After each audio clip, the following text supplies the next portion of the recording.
Hello, welcome back to Let's Talk NBA with Rick and Jack. My friend, what's going on? Do you know Jack? I think Jack. so.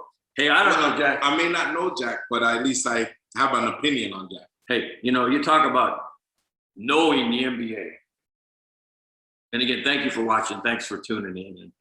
And we love this NBA show because it's a lot of action. Playoffs are close.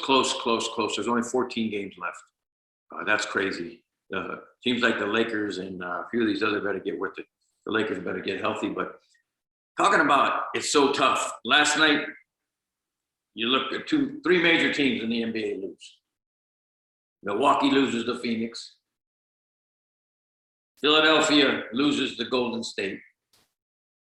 And Boston loses to Memphis. And these are three teams that have been playing well. And I say, okay, so, you got to analyze this stuff. If you're really into it and you bet on it, why did Philadelphia lose? Well, Ben Simmons didn't play. Tobias Harris didn't play. Steph Curry is hotter than hotter can ever get. Steph, by the way, has put himself clearly into the MVP race. Absolutely. It's a two-man race now. I don't mean to bounce around, but so much happened in the NBA. So that's why they lost. Boston lost because they had won 7 in a row, and, Boston is Boston. They're going to find a way to lose. What's up, Boston? How do you lose to Memphis? And again, Memphis is playing great ball, but we can say that about any team. Why did you lose? At the end of the day, sometimes teams just take mental day off, or because a couple of their stars are not playing, they play other guys just to get them some minutes. Because what they're doing now, the playoffs are about to start, so they're shrinking their roster because only the best players play in the playoffs. So they're getting these guys time, and they just take a mental day off or night off from playing. But I'm not worried about the good teams. You have a team like a Boston. Remember, at one point, Boston was like in the 8th or 9th spot. But to lose that game last night, ridiculous. It's ridiculous to lose that game last night. It's nothing. The fact that Smart, the heart of the team, is back, I'm not worried about. He's a difference maker. He's a very much a difference maker. He came back at the right time where it took them a while to gel back and go right back into their system. But I'm not worried about a loss like last night. I am. It's an inconsistency. It's getting to the playoffs. Playoff basketball is like a whole nother league, or a whole nother season, I should say. Whereas the team that I'm worried about are, in a sense, the Brooklyn Nets. The Nets, that's the team that I'm worried about. Where they're Aldridge retires. On a 6. Well, it's not just Aldridge, but you have players that are constantly injured all the time on that team, and it's not just players; it's their star players.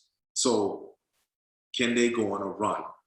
Are they going to say, "I'm not going to come back and I'm not going to play because I'm injured"? Or are they going to suck it up and their injury? Are their injuries as bad as they're letting us know? Well, I don't think so. I think they're hard in the nursing right now, and he was playing very, very actively and doing well. He's out with that hamstring. I think teams are being overly cautious. The thing that I believe in any sport, you just can't turn it on and turn it off. You cannot do that. And a team like Brooklyn is keep talking about we're going to turn it on. Well, you better turn it on for at least 10 games. I'm telling you, you better have a 10-game span where you get a continuity together, a style of play, knowing where guys are on the court, knowing where you can pass the ball and you're sure they're going to be there. Brooklyn is great, but there's a lot of lousy teams in the NBA they beat. There's a lot of lousy teams, period. So I worry about them. I worry about the Lakers. Anthony Davis is due back this week. LeBron's still a couple of weeks. I believe that these guys are going on and playing and with the Lakers, and they're getting used to a style. Kuzma's handling the ball more, and he looks good. Caruso, they're handling the ball more. Schroeder's been great all year. But I can't see you turning it on and off. But if there's my point is, any team that can turn it on and off is the Lakers. Yeah. But I don't believe Brooklyn can. They don't have that kind of continuity with each other. Well, it's the fact is, with the Lakers, you don't have LeBron playing 5 games and then being out for another 10. and then come back for 2 games and being out. And that's been the thing for the Nets in the fact that their star players keep going in and out, whether it's personal or actual injury. You don't build continuity like that.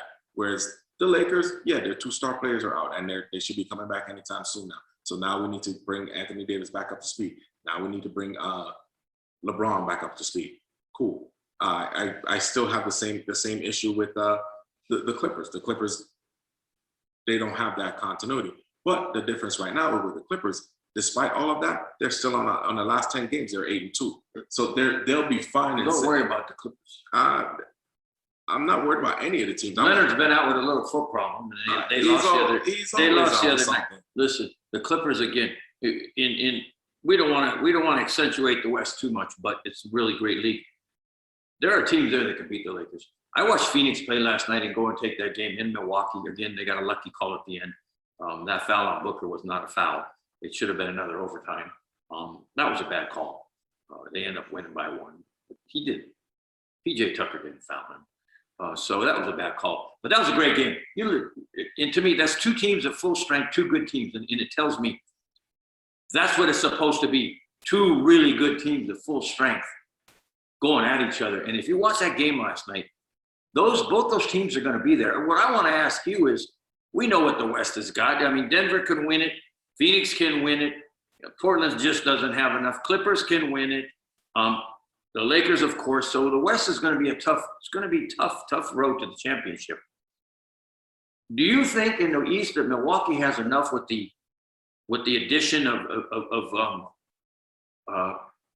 what his name getting a new contract, Holiday getting a new contract, with the addition of PJ Tucker, with George Hill? Do you think Milwaukee has enough to win it with those 3 guys, PJ Tucker coming in, Holiday getting that nice big contract, and George Hill coming in? Absolutely. Do you think Milwaukee has enough to win it? Yes. I do too.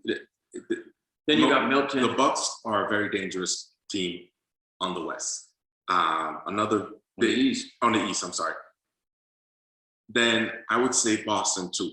With a Boston running their system, they can beat any team on the East to make it to the championship. The problem they'll have is when it's in the finals. Can they beat any of the top 5 teams in the West? I think they'll definitely have a problem with that. And and that's, whereas the East, they have 2 or 3 teams that's up there. Other than that, it's in the West. If you make the playoffs, you probably can. If you make it to the finals, you're probably going to win. And I think the winner's going to come from the West this year. Well, it did last year, and I think that's well founded. I'm watching Philadelphia play last night, and of course, a couple guys are out, and Steph Curry going off for 53. Steph is just, this last 10 days has been record-setting. He's just unbelievable. He's clearly in the MVP race, and as he should be. And Jokic is the other one. It's going to be one of those 2 that are going to win it. Jokic is unbelievable. Come on, man. That guy scored 47 points last night. An uncoordinated center. What a hard worker he is. That guy is unbelievable. His work ethic, his passing ethic. And interestingly, Denver continues to win without Murray. Yeah, I think Denver, 5-1 since Murray was out, 4-1? Yeah. They continue to win without him because guys are stepping up in Denver. And I like that. Dudes are stepping up. Aaron Gordon's been a great addition. Michael Porter Jr. is playing good ball. Jokic is facilitating and scoring. Millsap is, old, but still can play. But Denver's going to be formidable still. And in the end, they're not going to do it. I was a little concerned when Murray went out, and then I see them continue to play well. The last 10 games, they're 8-2, and then I'm a little bit surprised because I'm like, okay, Lakers, this is the time to do something. And no, the Lakers are 5-5 in the last 10 and not trying to make up any grounds. But guess what? Denver is not allowing them to, because Denver keeps on winning.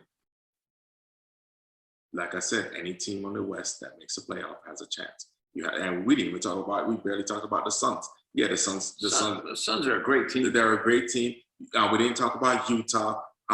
We got the Clippers. Utah's okay. I don't think they're going to do it. Phoenix is going to end up getting the #1 spot, in my opinion. Yeah, because They're a game and a half behind Utah. and I think Phoenix is a better team. And again, we don't know how long Donovan Mitchell's going to be out. Again, Utah beats the Lakers by 20. Well, they were up by 20 something. They ended up winning by 14. In the NBA, there's always a run at the end of the game by the losing team. But that game wasn't even close. And the interesting stat about the Lakers is since early March, they have not won back-to-back games. Win, lose, win, lose, win, lose, win, lose, lose, win, lose, win. and that's why They are not getting back-to-back. And again, we don't know what's going to happen when Anthony Davis comes back. We don't know what's going to happen with LeBron, if those guys are going to be ready.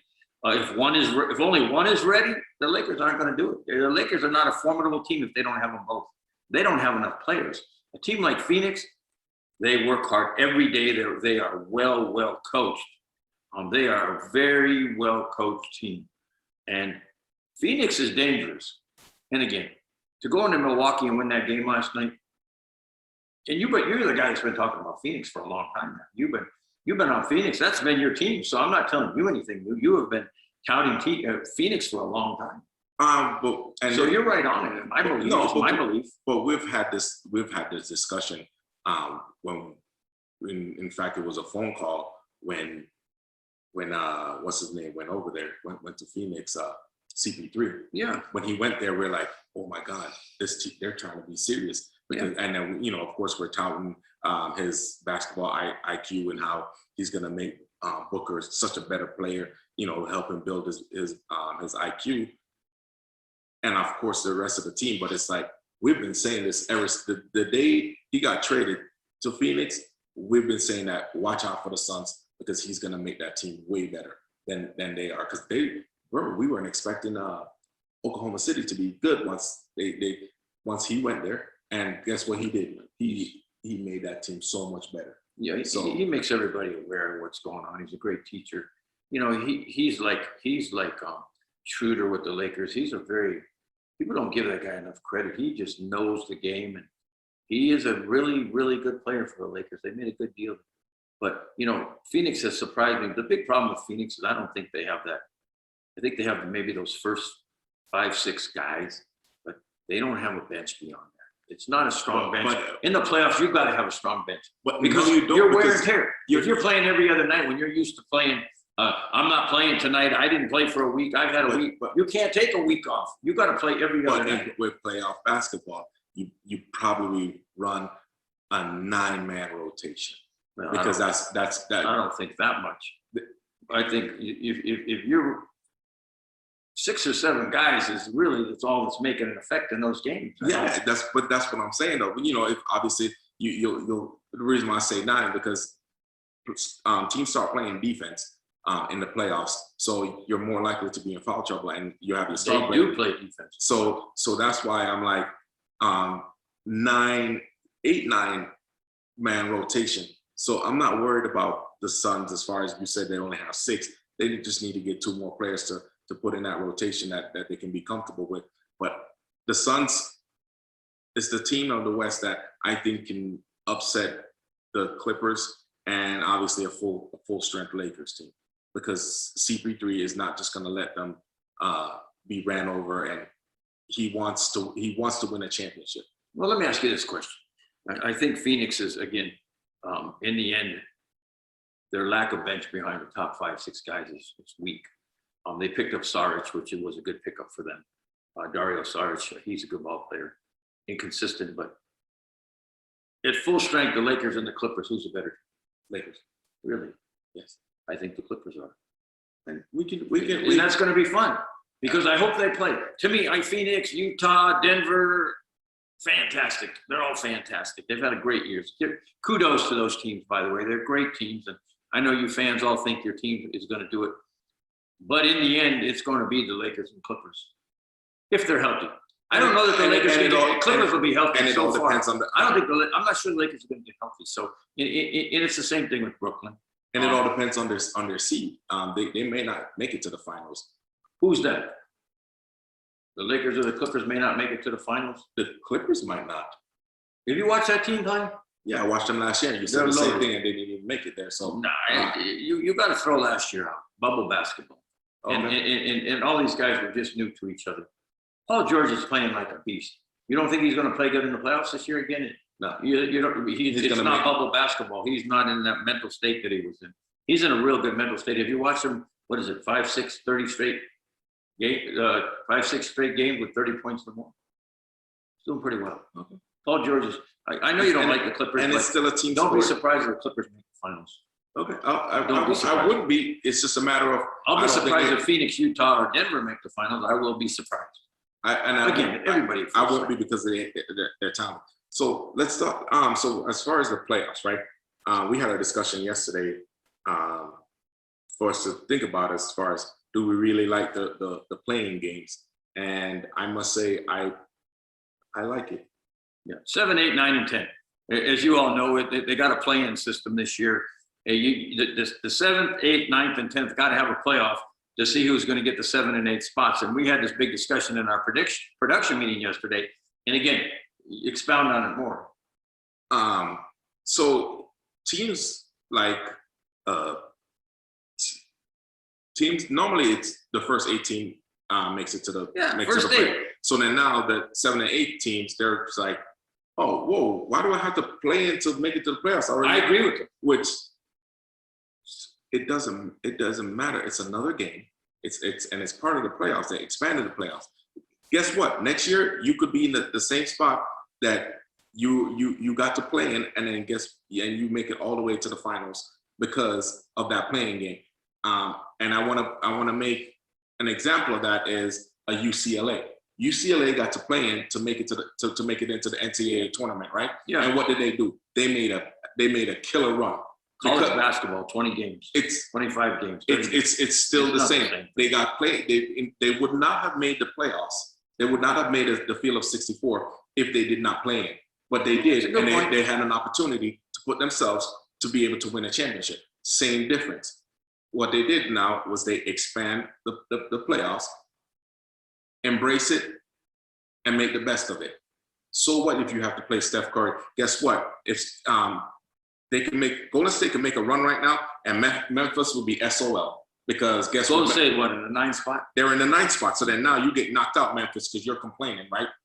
And then if it wasn't for the expanded system, you wouldn't make that playoff. Same thing with Dallas. Dallas was one of the, Mark Cuban. He was one of the big adversary of it. He's like, no, I don't like it because his star player said he didn't like it. The fact that you made the playoffs and you still got to play in. That's part of the first round of the playoffs. Yeah, I absolutely disagree with you because it's always been 8 teams, 1 through 8. We're going to play 1 against 8, 2 against 7, so on and so forth. You were able to make one of those 8 teams. Why should you let somebody that couldn't get into the 8th spot, a 9th and 10th, get a chance to beat you? Because 7's going to play 9, 8's going to play 10. Well, if you were a 7 and you worked your butt off to make that 7th spot, you knew there was only 8 spots. Why do you deserve to get beat? I don't agree with the system. I think all it is a moneymaker to get more interest in the playoffs, but it's a 1 through 8, and that's cut it off. You didn't make it. Hey, 9 and 10, work a little harder, play a little more, get it done, coach a little better. But I believe that 1 through 8, and that's it. Goodbye, everybody else. Goodbye, playoffs. I don't agree with it. It forces teams that's in the 7th. It forces team to what? To say only you have to get to the 10th spot? No, it forces teams that's in the 7th spot to not have to rest their players at the end of the last couple of games of the season. They can drop a couple games because they already made it to the playoffs. No, you have 3 other teams that's on your heel. So then guess what? We're not watching crap basketball, right before the season ends. No, every game counts. There's no night off. And it makes better basketball, better competition. 1 game to me doesn't make better competition, better basketball. No, but these are 1-game playoffs. But it forces. It's not a 5-game series or a 3-game series. But it forces the end of the season to be a bit more competitive, where a team that's locked in a team like Portland right now that's in the 6th spot. They're like, cool. I'm just gonna rest because if we take off the next 3 or 4 games, we're still the worst we can drop is the 8th spot. No, they don't want to drop into the 8th spot right now because guess what? They'll still have to they'll face a Steph Curry where Steph Curry can go off for 55 that night. No, so it forces the sixth spot, the fifth spot teams to continue to play the best basketball they can at the end of the season. See, I don't agree with that again. In that, if I'm sitting in the seventh spot and I got 14 games left, you can bet I'm working harder than heck to get to the sixth or the fifth spot. I'm not thinking about resting. The seventh spot is not a good spot. Well, the eighth spot is not a good spot. So I don't think in these last 14 games, if people are capable, they're playing. They are playing basketball. And you watch the teams that are supposed to win, they're going to win a lot more games. And then you get the teams. So that's why they just find the NBA just find San Antonio $25,000 for resting 3 players on the same night. Yes. Okay, so what's your point? They're in the 10th spot. Yeah, well, maybe they're going to go to the 11th. They don't. San Antonio does not deserve to be in the playoffs. I'm sorry, that is not a good basketball team. And that's what I mean. You're inviting an average team. Hey, Golden State, week in and week out, is not a good basketball team. They're a lousy basketball team. The only reason they're close now is because Steph Curry is playing out of his mind. Steph Curry is the man. One of the best of legend, one of the best of all time. But Golden State, so you deserve to get the 10th, and Steph goes for 50, and they beat out the 7 because Steph Curry had one good night. I don't agree with it. It's based on usually, anyway, between the 6th and between the 7th and the 10th spot, they're usually 2 or 3 games behind each other. So it's the system is there. I think it gives more teams a chance to do something, and I love it. Well, it's in place, and I can't do anything about it. Good luck to the 9th and 10th teams in both leagues. I hope they have a good playoff, but in reality, I hope the 7 and 8 beat the hell out of both of them. And because they earned it and they deserve it, and that's the way it is. And they can prove. But we'll see why they should have moved. We'll see how effective it is. But I'll go back to my original question. Do you think Milwaukee's got enough to win the East? Yes. With PJ Tucker in town? Yes. The worker. You got Holiday with a new contract, and you got George Hill. Is George Hill over the hill? George got anything left? George got anything left? He's not playing enough right now where he hasn't been playing much. Where you can say like he won't, at the end of the season, you can see players they're how in a sense they're beat up, and you see a guy who loses legs. When you lose your legs, you lose your shot. The fact that he hasn't been like overly exhausted throughout the season, he'll be able to come in and make a difference throughout the playoffs. A couple minutes here and there, and make a big difference. Yeah, I think they have a legitimate shot. I keep looking at Philly, and I'm watching that game last night, and the analysts talk about the game afterwards, and the ball goes through Embiid too much, and they're right. And Embiid, he's not facilitating. He's grabbing that ball and trying to score, and they're double teaming him, and that's what happened last night. But they were doubling him. But last night he had to put the team on his back. How about he kick it out for a 3? But there was no instead of trying to beat 2 guys and getting because he doesn't have fumbling it away. He doesn't have that. He lost that game for them. He doesn't have that confidence that's not his style of ball. He uses the ball when I would consider him like a Carmelo Anthony was back in the day, a ball stopper. When the ball goes to him, he has to make a play in scoring. Whereas tough spot to be in. Where you have a Ben Simmons. Ben Simmons, he's looking for the open man. Harris is looking for the open man, not Embiid. Embiid is usually the open man. So that's not what he's used to. And last night, he didn't have those 2 guys with him. So the ball went through him. He had the ball. He felt that the team had to be on his shoulder to make it happen. And they were double teaming him. He was still scoring. Well, down the stretch, he was not scoring. The thing about it is, Philadelphia, they're only going to be as great as their 3-point game. Because if the ball's going through Embiid, he's going to shoot every time. And teams are realizing that you can double him, and he's not going to pass it. The key to Philadelphia is Danny Green and Harris shooting, Thibault, those guys shooting the 3. If Philly cannot shoot the 3 in the playoffs, they're done. Because you will not get to the championship facilitating through Joel. That's my opinion. I don't think he's as athletic as Giannis is. I think that Giannis is incredibly athletic, and you really can't even double him. He's so good. And that's why I think at this point right now, Milwaukee's a better team. So as long as he doesn't, as long as he doesn't do the same thing that he did last year. Giannis, they can be very formidable in that East and make a big run. You just can't. He disappeared last year. Hopefully he doesn't. The year before he was, they were able to shut him down.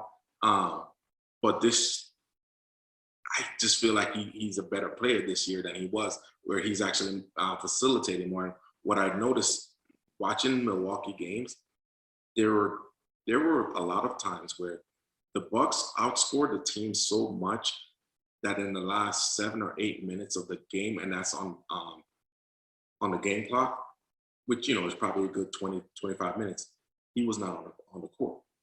Well, throughout in the middle of the season, I saw that was happening less, and he was putting the team on his back and playing more. And we're like, and during the playoffs, teams play defense, so he has to be able to play the full 60 minutes.